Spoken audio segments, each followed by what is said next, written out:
नमस्कार, आप देख रहे हैं इंडिया टीवी। आपके साथ में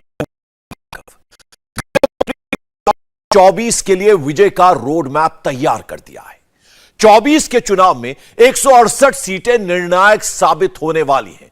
3 राज्यों की 168 सीटों पर जीत का फॉर्मूला अमित और पीएम मोदी ने निकाल लिया है। 19 से भी बड़ी जीत का रोड मैप मिलकर बनाया है। मोदी विरोधी परेशान है। अगर ट्रिक लगा देंगे। बीजेपी का वो प्लान क्या है जिससे तीसरी बार सत्ता में बैठने का रास्ता तैयार हो रहा है? वो 3 राज्य, 168 सीटें कौन कौन सी हैं, साबित हो सकती हैं।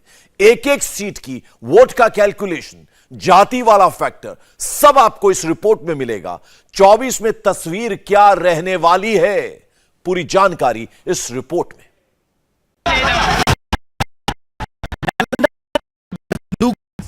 कानून व्यवस्था धाएं धाएं, सासाराम में बमबाज, सुशासन बाबू पर बड़ा दाग।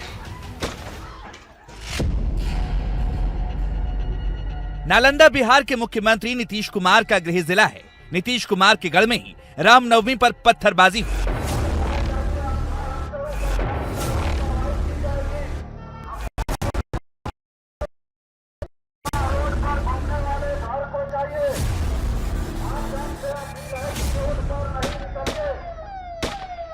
दनादन गोलियां चली, 1-2 राउंड नहीं बल्कि 12 राउंड। 24 के चुनाव को विपक्ष सबसे बड़ा चुनाव बता रहा है। महागठबंधन नीतीश कुमार अपने ही सियासी गढ़ में घिरते जा रहे हैं। बिहार के नवादा पहुंचे गृह मंत्री अमित शाह ने बिहार में 24 के लिए 40 सीट का ऐलान कर दिया। एक व्यक्ति को प्रधानमंत्री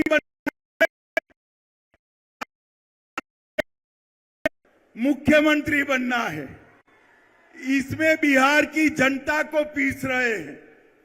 मैं आज लालू जी को भी कहने आया हूं, लालू जी,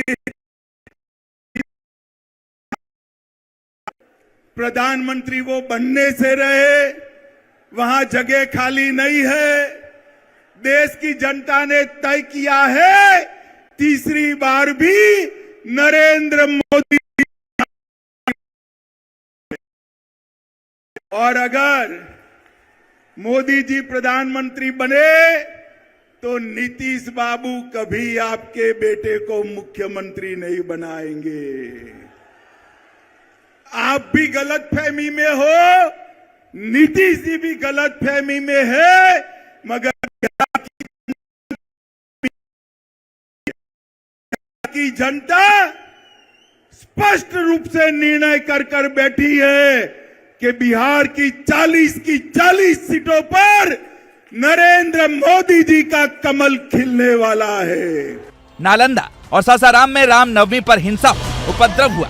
गृह मंत्री अमित शाह बिहार में बीजेपी क्यों नीतीश कुमार पर सबसे ज्यादा प्रहार कर रही है, तो सबसे पहले इसे समझिए।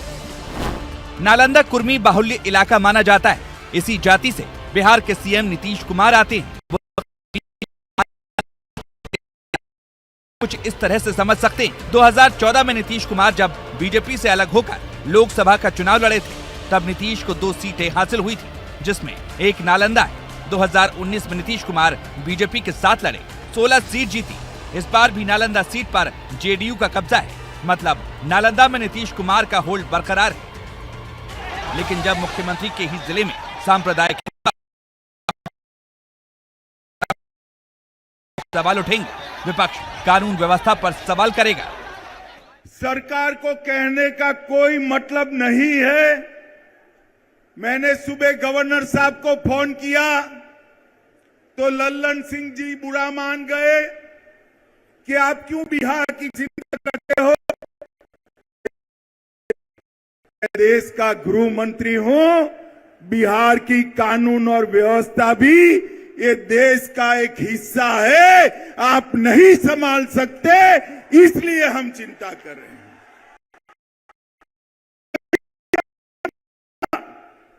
यहां पर शासन में बनी है, मुझे बताइए, जिस सरकार में जंगल राज के प्रणेता लालू प्रसाद यादव की पार्टी उपस्थित हो, वो सरकार ला सकती है। नीतीश बाबू, सत्ता की भूख ने आपको लालू प्रसाद यादव जी की गोदी में बैठने के लिए मजबूर कर दिया। हमारी कोई मजबूरी नहीं है।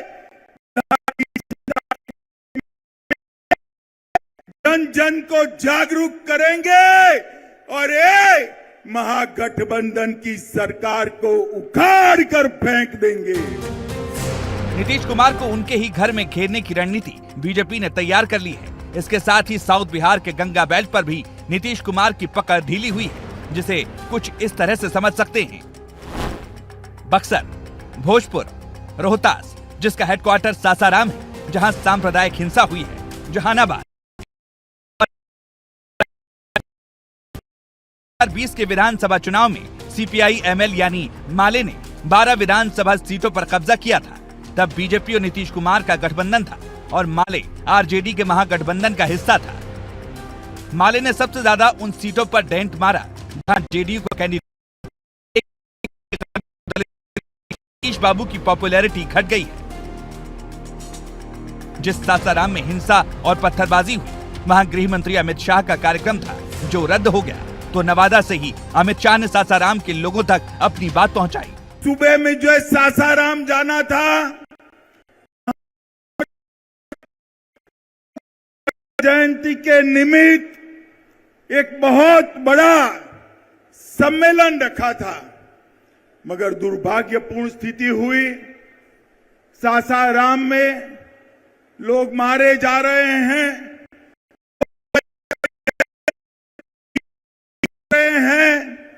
मैं वहां नहीं जा पाया।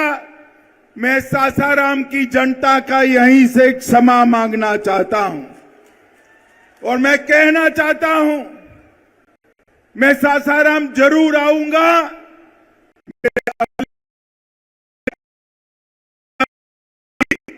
महान सम्राट अशोक की स्मृति में एक सम्मेलन करने का काम हम करेंगे। बीजेपी ने तैयारी शुरू कर दी है।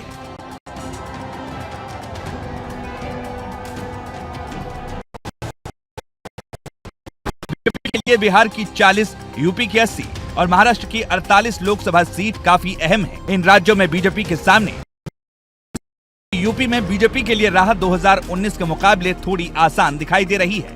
3 राज्यों की कुल 168 लोकसभा सीटों का कैलकुलेशन 24 में बहुत अहम होने वाला है। बीजेपी के लिए बिहार के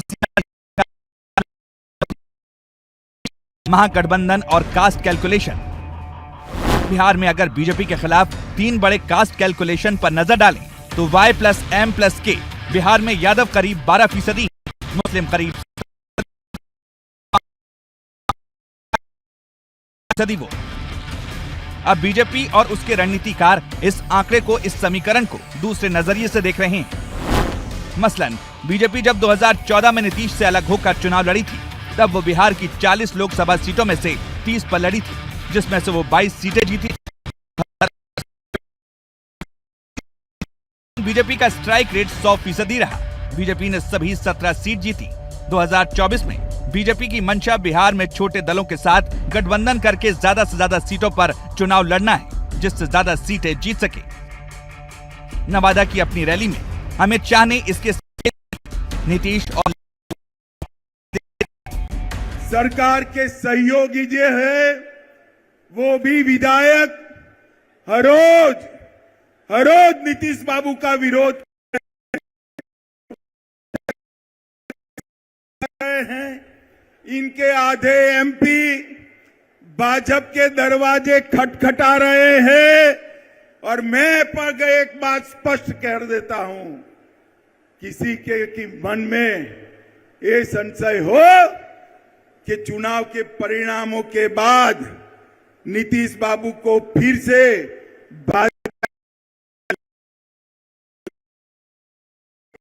को स्पष्ट कह देना चाहता हूं और लल्लन बाबू को भी स्पष्ट कहना चाहता हूं, आप लोगों के लिए भाजपा के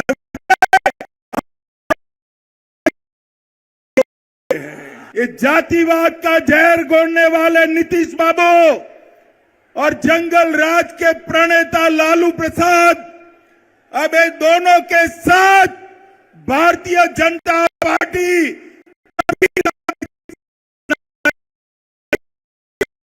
जनता को कहकर जाना चाहता हूं। बीजेपी बिहार में नीतीश और तेजस्वी के गठबंधन को डिरेल करने के लिए 3 फॉर्मूले पर काम कर रही है। बिहार में Y+M+K का कुल वोट करीब 34%, बाकी बचे 66% वोट पर बीजेपी की नजर है। पीएम मोदी ओबीसी हैं, लिहाजा बीजेपी जातियों को कैलकुलेशन कर रही है। 66% वोट को हिंदुत्व के नाम पर एग्रीगेट कर रही है। बिहार में बीजेपी मुद्दा बना रही है कानून व्यवस्था। मैं राज्यसभा में बिल लेकर गया, ये लालू प्रसाद यादव और नीतीश कुमार जदयू हमारे साथ थे। जदयू वाले फिर भी विरोध किया और कहने लगे मत हटाइए, ये तुष्टीकरण की राजनीति के कारण आतंकवाद चलता था।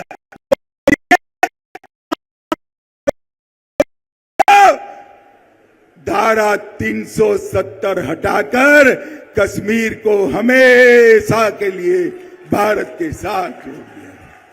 माताओं, भाइयों, बहनों, मुझे बताओ, अयोध्या में श्री राम का मंदिर बनना चाहिए या नहीं बनना चाहिए? अरे अंत तक बोलिए, बनना चाहिए या नहीं बनना चाहिए? ये कांग्रेस, जदयू, आरजेडी, ममता,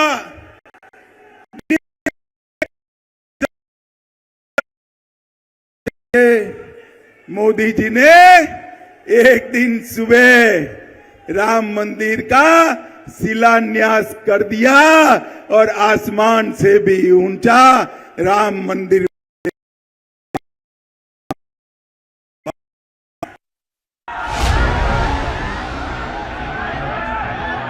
बिहार के सासाराम में रामनवमी के दिन पत्थर चले, हिंसा हुई, नालंदा में गोली चली, पत्थरबाजी हुई, बंगाल के हावड़ा में लोगों के घरों पर पत्थर चले, मंदिर पर अटैक हुआ, लेकिन नहीं आई, ना पत्थर चले। सोशल मीडिया से लेकर अखबारों की हेडलाइन तक यूपी मॉडल की बात होने लगी। लोग कहने लगे दंगा के लिए योगी मॉडल ही एक इलाज है। मैं मुसलमान हूं, अल्लाह की कसम खा के कहता हूं कि अगर 44 केंद्रीय योजनाओं में सबसे किया है तो योगी आदित्यनाथ जी महाराज हैं। योगी आदित्यनाथ जी महाराज हैं, उन्होंने सर्वोत्तम स्थान प्राप्त किया है। हमारे भारतीय जनता पार्टी में गुंडों का राज नहीं है, उनके राज में गुंडों का राज था। एक गुंडा फोन कर देता था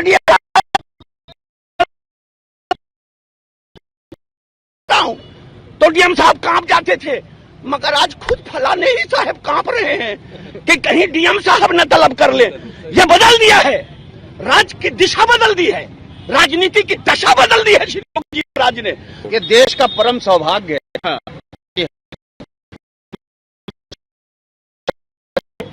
श्री नरेंद्र दामोदर दास मोदी जैसा प्रधानमंत्री मिला, ये हमारे देश का परम सौभाग्य है। और उत्तर प्रदेश का परम आदित्यनाथ योगी जी महाराज जैसा कर्मठ, जुझारू, न डरने वाला, निडर, बेबाक, गुंडा माफियाओं के सामने सीना तानकर फौलाद की तरह कर्म योगी आदित्यनाथ महाराज जी जैसा उत्तर प्रदेश को मुख्यमंत्री मिला। आदमी नहीं, वक्त बलवान हो, भुगतना उसको वैसे ही पड़ेगा।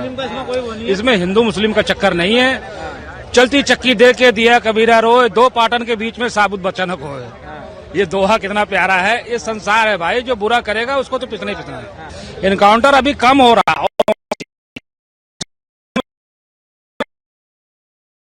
पड़ोस में ठाकुर का लड़का मारा गया है, किसने कह दिया? ये सारा सर फेक है, मुसलमानों पे केवल नहीं हो रहा है। ये योगी जी सबको बजा रहे हैं। अपने इसी मॉडल उत्तर प्रदेश में सख्त लॉ एंड ऑर्डर ने उसको करके दिखाया। एक ऐसे प्रदेश जो अपराधी माफियाओं के लिए कुख्यात, वो कानून व्यवस्था के लिए जाना जाने लगा।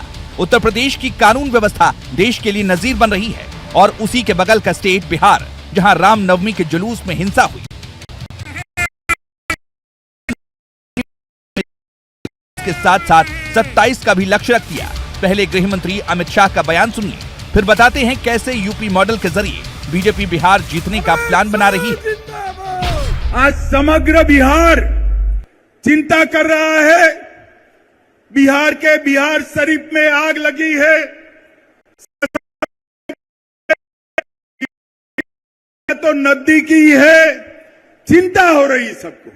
मैं आपको कहता हूं 24 में मोदी जी को पूर्ण बहुमत दीजिए, 40 में 40 सीटें, और 25 में भाजपा की सरकार उल्टा लटका कर सीधा करने का काम ये भारतीय जनता पार्टी करेगी।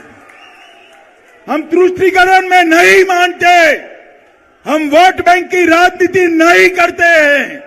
हमारे शासन में दंगे नहीं। इतनी बड़ी संख्या में जहां तक नजर जाए भीड़ दिखाई पड़ती है। मुझे बताइए, बिहार की 40 सीटें मोदी जी को देंगे क्या? सुनाई नहीं पड़ता है मोदी जी को दिल्ली में, जोर से बोलिए, देंगे क्या? सामने 2024 में Y+M+K यानी यादव मुस्लिम कुर्मी समीकरण है, जिसका कुल वोट करीब 34% है। यूपी में भी 2019 में बीजेपी के सामने इससे बड़ा गठबंधन था। मायावती और अखिलेश सामने थे। इस गठबंधन में M+J+J, यादव 12%, मुस्लिम 19%, जाटव 11%, जाट 2%, कुल मिलाकर 44% वोट। लेकिन 2019 में मायावती और अखिलेश के गठबंधन, वहीं बीजेपी गठबंधन का वोट शेयर 2014 के 42.6% के मुकाबले 2019 में 51.2% तक पहुंच गया। मतलब साफ है, 2019 बिहार और यूपी की तस्वीर करीब करीब एक जैसी ही है।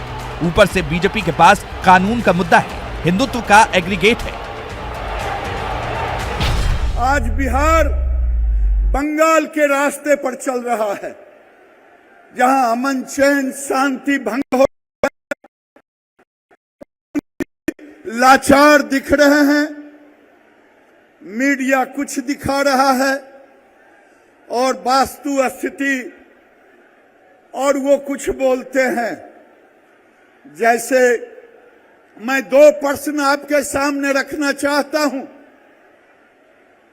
क्या कभी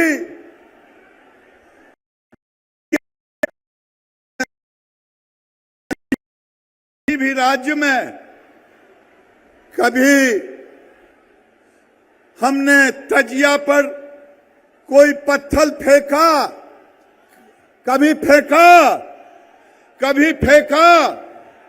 अगर नहीं फेंका तो हमारे तजिया पर, आपके तजिया पर, हमारे हनुमान जी के, हमारे रामचंद्र भगवान के राम जन्मभूमि उत्सव में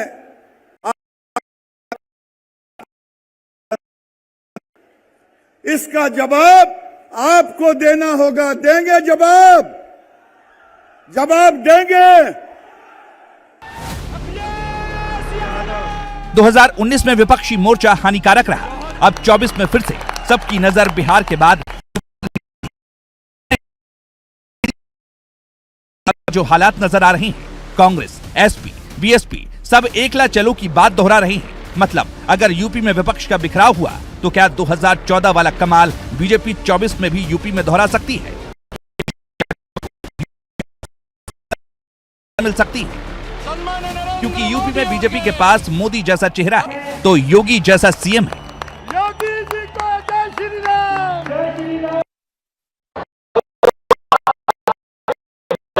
जिस संख्या में आप हैं, पूरी निश्चितता के साथ में, उत्साह और उमंग के साथ आए हैं।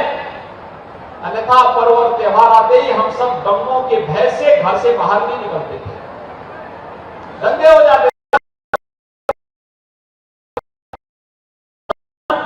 पर्व और त्योहारों को बैन कर देता था, लेकिन आज पर्व और त्योहार बड़े उत्साह के साथ, उमंग के साथ मनाए जा रहे हैं। यूपी ही नहीं बल्कि महाराष्ट्र की 48 सीटों पर भी लड़ाई दिलचस्प है। शिंदे ने ठाणे से वीर सावरकर गौरव यात्रा निकाली।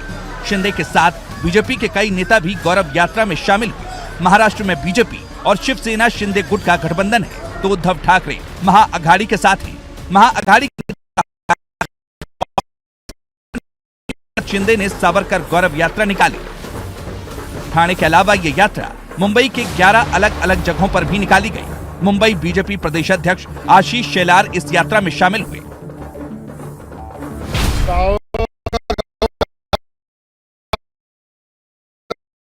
पर चलने की प्रेरणा और जन सहभागिता की यात्रा है। कांग्रेस और विशेष रूप से राहुल गांधी सावरकर जी का तो अपमान करते ही है, लेकिन सावरकर स्वतंत्र सेनानियों का अपमान करते हैं। हमें कतई मंजूर नहीं। और पूरा देश और सामान्य जनता सावरकर जी के विचारों पर चलने के लिए रास्ते पर उमड़ पड़ा है। जिससे माफी मंगवाए, जब तक वो माफी नहीं मंगवाएंगे तो ये सिर्फ उनके साथ चलने का बहाना उनके भाषण में था, यही माना जाएगा और इसका हमें यहाँ पर हम निषेध करते हैं।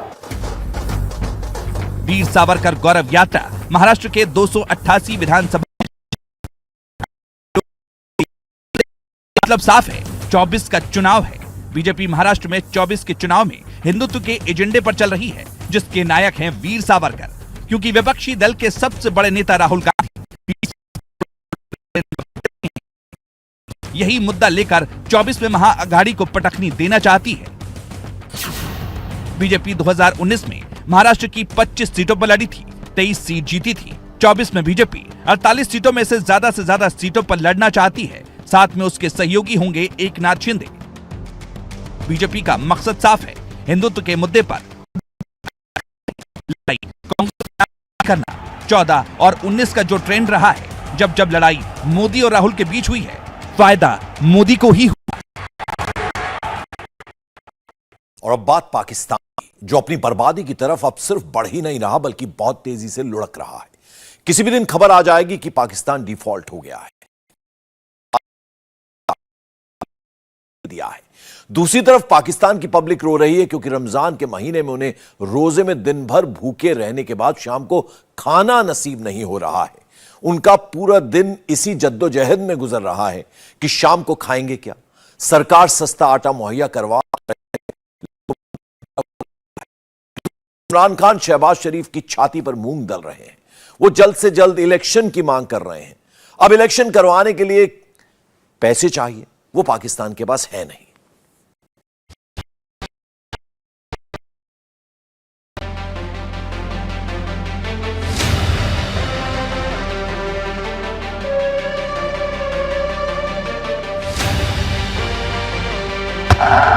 दुनिया में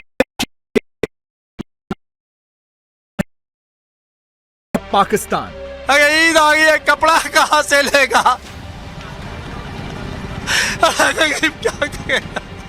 ये जो हमारा माशी बुरान है, जिसमें हम धंसते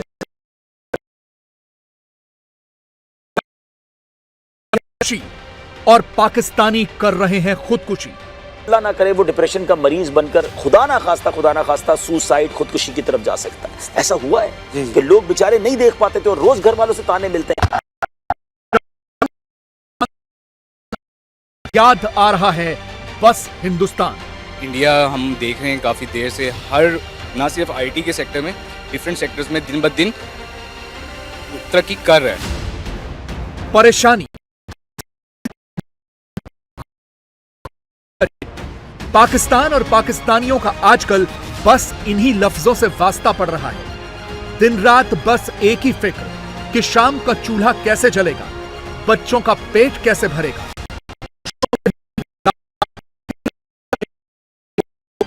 पाकिस्तान में महंगाई ने अभी तक के सारे रिकॉर्ड तोड़ दिए हैं।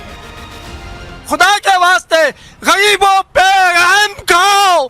गरीब आदमी बिल्कुल पिस चुका, उसकी तनख्वाह 15,000, 16,000, ज्यादा से ज्यादा 20,000, इससे ज्यादा नहीं। अगर 500 रुपए उससे क्या लेगा? घी ले 40 रुपए किलो, आटा ले, अगर क्या लेने के लिए, अगर फ्रूट का तो सोच भी नहीं सकता कि वो फ्रूट खाए गरीब आदमी रोजा रखने के बाद। वो तो भूख से बस, उसके पास तो कुछ भी पैसे नहीं, कपड़ा कहां से लेगा? गरीब क्या करेगा? पाकिस्तान में महंगाई मार्च में 35.37% पर पहुंच गई है। यह अब तक का सबसे ज्यादा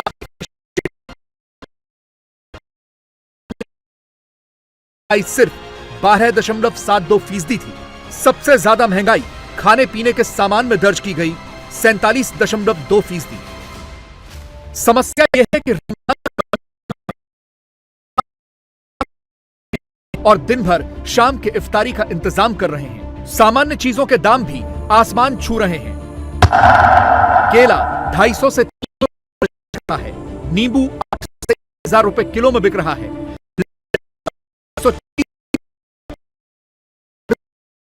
बिक रहा है। आटा 185 रुपए प्रति किलो मिल रहा है।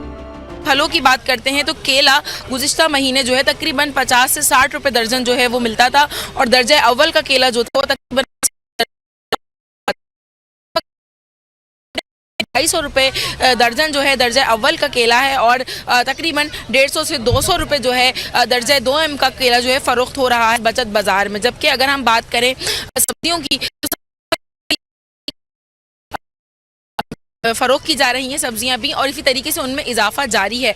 गुज़िश्ता माह की निस्बत जो है इस माह 100% से ज़ायद जो है सब्जियों, फलों, अशिया खुर्दनोश में जो है वो इजाफा देखने में आ रहा है। शहरी अब एक मिडिल क्लास फैमिली के लिए भी जो है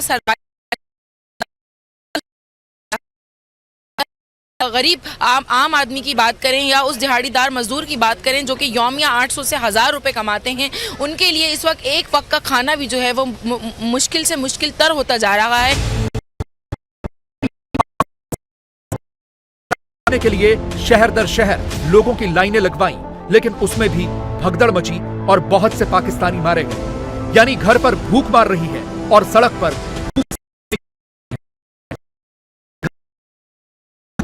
ज्यादा दबाव है, और वो डिप्रेशन में जी रहे हैं क्योंकि बीवी बच्चों का पेट नहीं भर पा रहे। इसीलिए अब मौलाना अपनी तकरीरों में लोगों को समझा रहे हैं।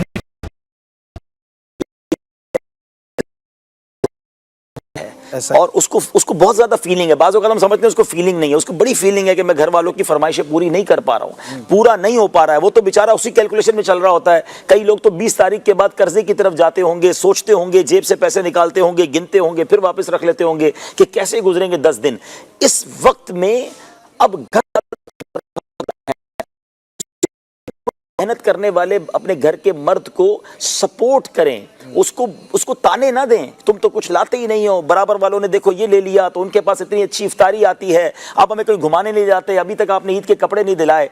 देखिए ये वो प्रेशर है जो बंदे से खुदकुशी की तरफ जा सकता है। ऐसा हुआ है कि लोग बेचारे नहीं देख पाते थे और रोज घर वालों से ताने मिलते हैं। अच्छा सुसाइड नहीं भी कर रहा, खुदकुशी नहीं भी कर रहा, तो सुन सुन सुन के वो बेचारा डिप्रेशन का मरीज बन रहा है, और मरीज बन के तो जो कमा के ला रहा है वो भी दबा जा रहा है, और जिस IMF से उसे इतनी उम्मीदें थी वो भी उसे लगातार टाल रहा है। IMF से पैसा लेने के लिए हुई बातचीत को 2 महीने हो गए हैं। पाकिस्तान से वित्तीय भरोसा नहीं मिल पा रहा। पाकिस्तान पर विदेशी कर्ज 37% तक बढ़ गया। पाकिस्तान का टोटल कर्ज 233 बिलियन अमेरिकी डॉलर, जिसमें शामिल है। पाकिस्तान में एक व्यक्ति पर 2,16,709 पाकिस्तानी रुपए का कर्ज है। इसीलिए तो इमरान खान कह रहे हैं कि जल्द से जल्द इलेक्शन कराओ। ये जो हमारा माशी बुरान है जिसमें हम जा रहे हैं, हमारा मुल्क तो हमारा रुपया 100 रुपए से ऊपर डॉलर के मुकाबले में गिर चुका है, हमारी एक्सपोर्ट्स गिर रही हैं, टैक्स कलेक्शन गिर रही है, यानी हर तरह हम नीचे जा रहे हैं, कर्ज बढ़ का ये हाल है कि कभी मुझे याद नहीं कि पाकिस्तान में आटे के या राशन की डिस्ट्रीब्यूशन पर लोग इस तरह मरे जो हमारे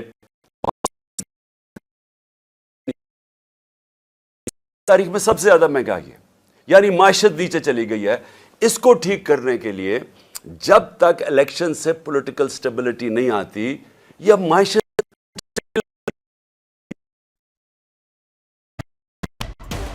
पाकिस्तान के हालात जितने खराब रहेंगे, इमरान खान को उतना ही फायदा होगा।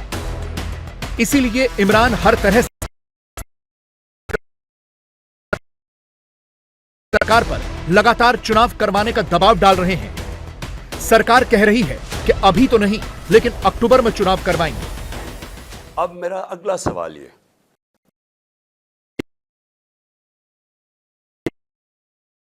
मुझे खतरा है कि ये अक्टूबर में भी नहीं करवाएंगे। ये अक्टूबर तक तब लेके जाएंगे जब इनका ख्याल है कि अगर इमरान खान जेल में हो या खत्म हो,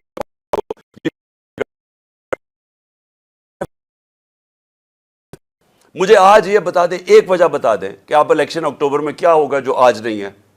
मुझे ये बता दें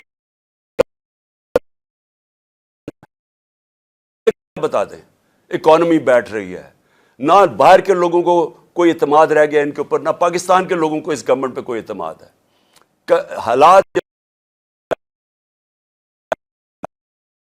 कौम को पता है क्या हो रहा है, और ऊपर से जो महंगाई की लहर अभी आ रही है, और महंगाई अभी तो आईएमएफ का फंसा हुआ कि आईएमएफ के साथ जाना या नहीं जाना। डर यह है कि आईएमएफ के साथ जाएंगे तो मजीद और महंगाई आएगी, लेकिन आईएमएफ के साथ अगर नहीं जाएंगे तो डिफॉल्ट नजर आ रहा है। तो ये तो फंस गए हैं। अगर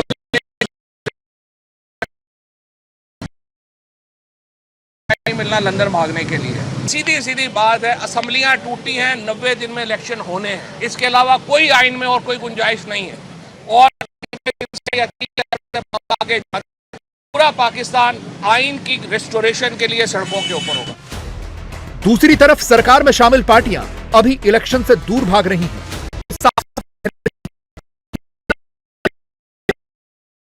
इसलिए अभी चुनाव नहीं होंगे, चुनाव वक्त पर होंगे। क्या हमें बांग्लादेश और मुल्क टूटने का हादसा भूल गया है? अभी वो लोग जिंदा हैं जिन्होंने वो हादसा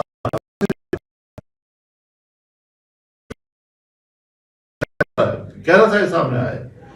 तो आज भी हम ये समझते हैं कि एहतियात से काम लिया जाए, जिद न की जाए, फरीक बनकर किरदार ना अदा किया जाए, कोर्ट को गैर जानबदार रहने दिया जाए और मुल्क पे अपने लिए मुश्किलात न पैदा करें। तो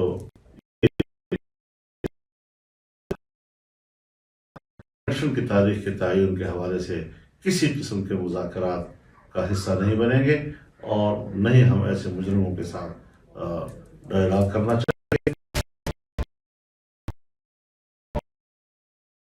के लिए पैसा कहां से लाएगा, क्योंकि पाकिस्तान के पास तो अपने रोजाना का खर्चे चलाने के लिए भी पैसे नहीं है।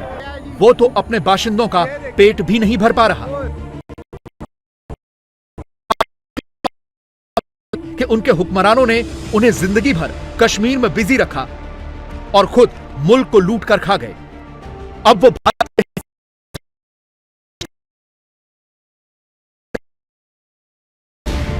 जैसे भारत सरकार ने कश्मीर के लिए इस साल का बजट $14.5 अरब का तय किया हुआ है,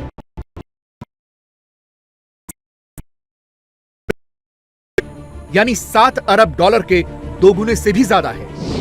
भारत के कश्मीर की यही तरक्की देखकर पाकिस्तान की तरफ रहने वाले कश्मीरी, कारगिल का आपने नाम सुना होगा, कारगिल बॉर्डर पे इंडिया वाले ट्रक लेके आते हैं, इंडिया वाले कारगिल बॉर्डर पे ट्रक लेके आते हैं, पाकिस्तानी फौज गधा गाड़ी पे जाते हैं। ये तरक्की हो गया गिलगित बल्तिस्तान। वहाँ से जो इंडिया की फौज जो आती है वो कंटेनर्स में आती है। कंटेनर्स आते हैं। ओह, तो हमारे गधा गाड़ी में जाते हैं। हमारे गधे जाते हैं। आप गधों के ऊपर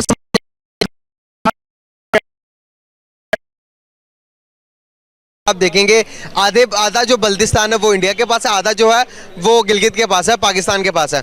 अगर दूसरी तरफ आप बल्तिस्तान की तरफ नज़र घुमाते हैं तो वहाँ पर डेवलपमेंट कुछ नज़र आता है। बेसिकली मैं हूँ खपलू से हैं। खपलू में 1971 की 3 गांव इंडिया में चला गया ना, उसके उधर हमारे रिश्तेदार वगैरह अभी भी उधर है, फ़ोन पे अभी बात होते हैं ना, तो उधर तो बहुत अच्छे है, तरक्की और सड़क भी। बारे में क्या बताते हैं? आटा कितने किलो वहाँ के जो रहते हैं, जो कि गिलगित बल्तिस्तान के लोग आते हैं इंडिया में, वो क्या बताते हैं? वहाँ जो 10 किलो वाला यहाँ पे 1100 में ना, वहाँ पे 350 या 400 में है। 2000 में आटा नहीं मिल रहा है। ये बात आपकी बिल्कुल दुरुस्त है कि जो मकबूजा कश्मीर जो इंडियन उस तरफ जो कश्मीर है वहाँ पे बहुत बेहतर तरीके से डेवलपमेंट भी होती है। वहाँ पे 1000 बेड हॉस्पिटल, गायनी का हॉस्पिटल बना हुआ है कश्मीर में, मकबूजा कश्मीर में, जो श्रीनगर है, गंगा राम हॉस्पिटल है जो है ना, वो वहाँ पे ख्वातीन का जो है ना इलाज होता है, और किसी का कोई ऑपरेशन सी सेक्शन भी नहीं होता है, और वो भी उसका होता है। अब असल मसला ये है कि एक तो ये है कि आपने ये वो इंडिया साइड कश्मीर की बात बता दी, अब अपने साइड कश्मीर के हॉस्पिटल में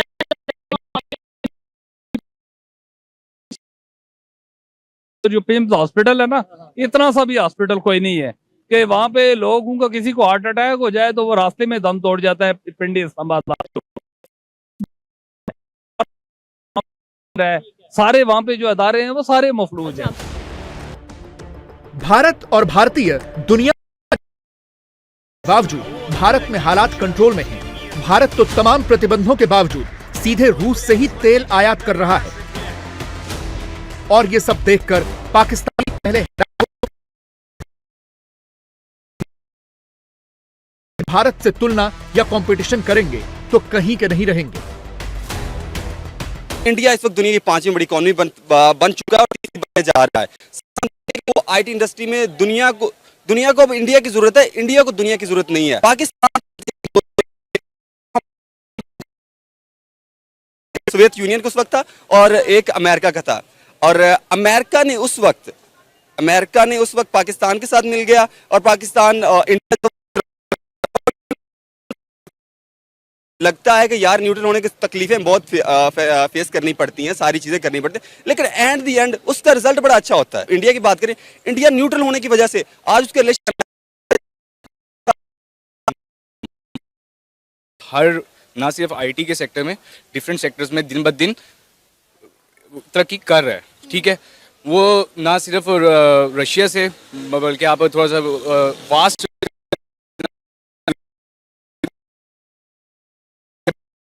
और वो अपना दिन ब दिन हर सेक्टर में तरक्की कर रहे हैं, जिससे बेनिफिट क्या हो रहा है। अब सबसे पहले आप देखें कि उन्होंने आईटी सेक्टर को बहुत ज़्यादा टेक ओवर कर चुके हैं। इतनी सब कुछ है, लेकिन उन्होंने उस सब चीज़ों को के साथ साथ होते हुए उन्होंने अपने कंट्री पे काम किया है, उन्होंने उन चीज़ों को ओवरकम किया। और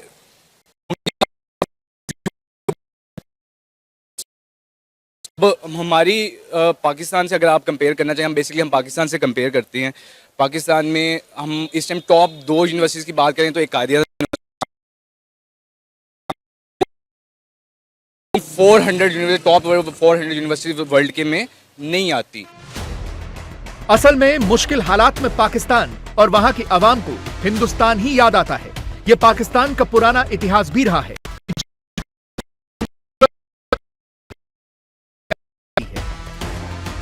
इसीलिए तो शहबाज शरीफ अपने गुनाहों की खुलेआम माफी मांग रहे हैं, लेकिन भारत चुपचाप वेट एंड वॉच